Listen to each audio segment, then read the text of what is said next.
in your here.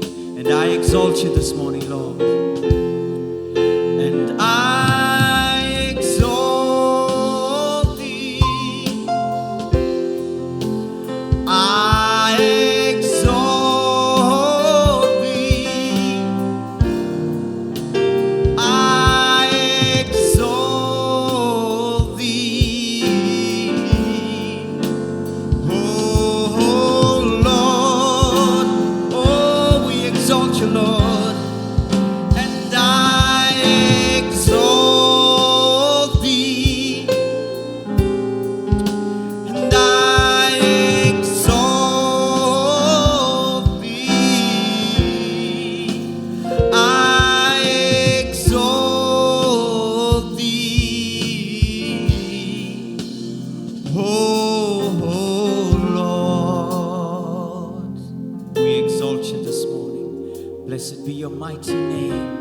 You're worthy of all the praise, the glory, and the honor this morning, Lord. There is none like you. You are high and lifted up this morning. Glory to your name. Good morning, family of God. Greetings in the precious and mighty name of our Lord and Savior, Jesus Christ.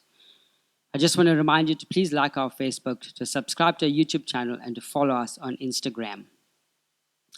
Life can be unpredictable. Joys and griefs, beautiful blessings, and distressing difficulties can come suddenly. Our life dreams and plans can change in a moment. So how can we find peace amidst such turmoil? With this in mind, I've entitled my message, Do Not Worry. My scripture reading is taken from Matthew chapter 6, reading from verse 25 to 32. It says, Therefore I say to you, do not worry about your life, what you will eat or what you will drink, or about your body, what you will put on. Is not life more than food and the body more than clothing? Look at the birds of the air, for they neither sow nor reap nor gather into barns, yet your heavenly Father feeds them. Are you not of more value than they? Which of you by worrying can add 1 cubit to his stature? So why do you worry about clothing? Consider the lilies of the fields, how they grow. They neither toil nor spin, and yet I say to you that even Solomon in all his glory was not arrayed like one of these. Now if God so clothes the grass of the field, which today is and tomorrow is thrown into the oven, will he not much more clothe you, O you of little faith? Therefore do not worry, saying, What shall we eat, or what shall we drink, or what shall we wear? For after all these things the Gentiles seek. For your heavenly Father knows that you need all these things. Now, this portion of scripture is speaking about you and I as God's children not to worry.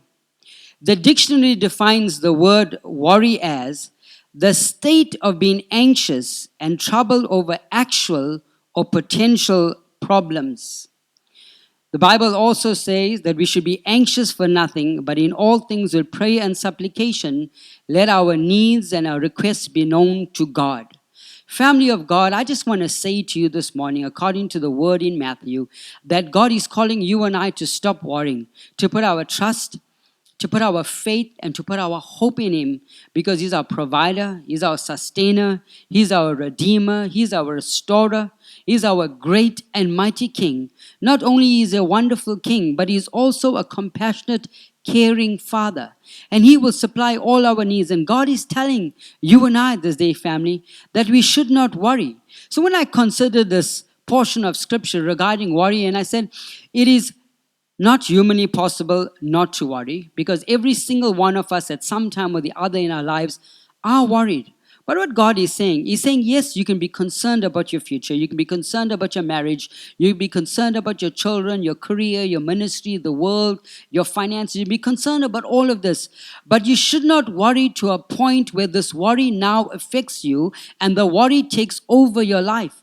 Because when you start to worry, family of God, the side effects of worry is what leads us to stress. And when we stress, it leads to heart attacks, it leads to high blood pressure, it leads to tummy problems. It leads to a lack of sleep. And all of these things affect our natural body because we are subconsciously stressing about something or worrying about something. And the Bible is saying to us that we should not worry. I want you to know when you worry, your immune system is also lower. And because it's lower, you cannot fight off bacteria and diseases and you feel sick. So worry is just not a mental state, but it also affects your body from a health perspective. So God is saying to you and I not to worry, that we should put our trust and we should put our hope and we should put our faith in Him this day, family of God. I want you to understand this day. The Bible even says that by worrying, what can we do? Can we add more time to our life on this earth? As a matter of fact, if you worry, it will reduce your life on this earth because your body is now being put under extreme pressure. And this will now cause you not to live as long as God intended you. So God wants you to be concerned and He wants you to take an active interest in your future. But He doesn't want you to worry at the point where it affects you spiritually, where it affects you mentally, physically, that you cannot perform. And I want you to know that as a child of God, you need to be effective in your Christian walk. And when the enemy robs you with worry, then you cannot be an effective Christian. So be encouraged this day, family of God. Put your trust and your faith and your hope in God and understand God is in control of every situation and every circumstance.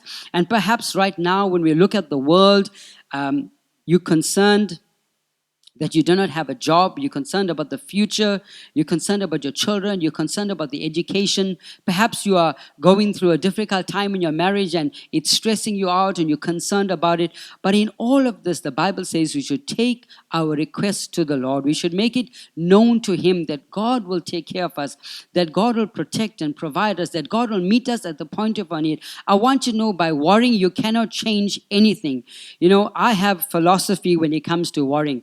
I don't worry about anything because my philosophy is if God is in control, why should I worry? The Bible says God neither slumbers nor does He sleep. So why should I lose sleep? God is already awake, taking care of my problems. I will sleep soundfully and peacefully, knowing that my hope is in God, knowing that God is in control of it. And by worrying, I cannot change the situation because God is in control of it. We need to have the wisdom of God to understand that there are some things in life, there's some challenges and some difficulties that we'll face that we will have no control over. And we need to let it go in the hands of our Lord and Savior Jesus Christ. I want to read a story for you that has truly touched my heart. And I believe some of you have probably heard the story before, but I pray as I read it that you'll be blessed this morning. Horatio Spafford knew something about life, life's unexpected challenges. He was a successful attorney and a real estate investor who lost a fortune in the Great Chicago Fire of 1871. Around the same time, his beloved 4-year-old son died of scarlet fever. Thinking a vacation would do his family some good, he sent his wife and 4 daughters on a ship to England, planning to join them after he finished some pressing business at home. However, while crossing the Atlantic Ocean, the ship was involved in a terrible collision and sunk. More than 200 people lost their lives, including all of Horatio Spafford's precious daughters. His wife, Anna, survived the tragedy. Upon arriving in England, she sent a telegram to her husband that began, "Saved alone, what shall I do?" Horatio immediately set sail to England.